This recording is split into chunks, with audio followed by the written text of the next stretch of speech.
Want to know why? Ask how. Howard the Humongous.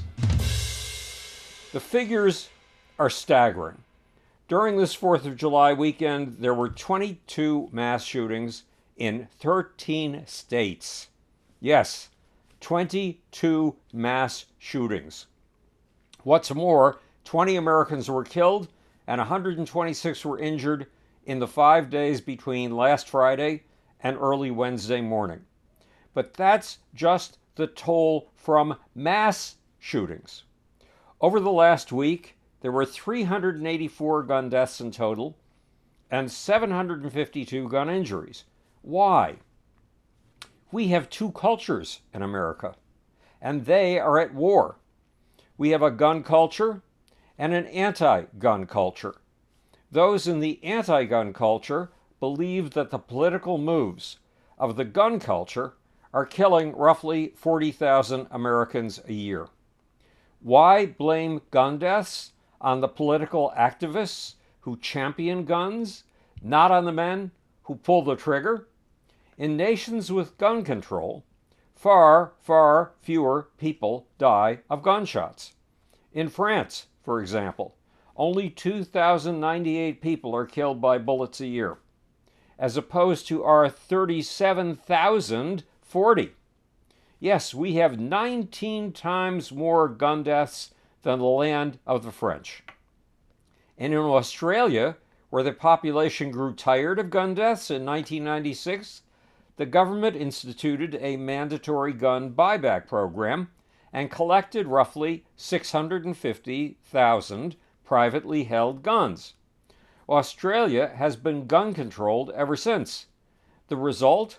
There were only 229 gun deaths in Australia last year, which means that for every Australian killed by a gun last year, guns killed 162 Americans. Meanwhile, CNN says that the 4th of July holiday season has become the most dangerous in the American calendar. Why? Over 60 years of research on the impact of summer heat shows that people grow crass and crabby when the temperature rockets up. They become more ready to snap at others. But some don't just snap. They shoot.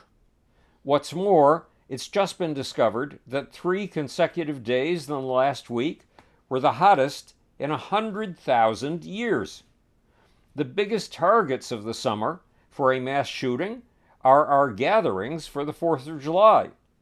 But let's get back to gun culture versus anti-gun culture. Says the Pew Research Center, in 2021, the states with the highest total rates of gun-related deaths included Mississippi, Louisiana, New Mexico, Alabama, and Wyoming. Those are all rabidly pro-gun states. On the other hand, anti-gun states were starkly safer from gun deaths. Stunningly safer. They include Massachusetts, Hawaii, New Jersey, New York, and Rhode Island. The rates of death by a firearm in the gun culture states were over 8 times the rates of firearm death in anti-gun culture states. You heard that right. In some states with a gun culture, you are 8 times more likely to be shot or to kill yourself with a gun than in states that oppose guns. Why have they gone from just 1 in 1982 to 358 in just the half year up until today? Until recently, we have been kept from knowing. The villain that blindfolded us is the NRA, the National Rifle Association. In 1996, the NRA pushed for and got what was called the Dickey Amendment.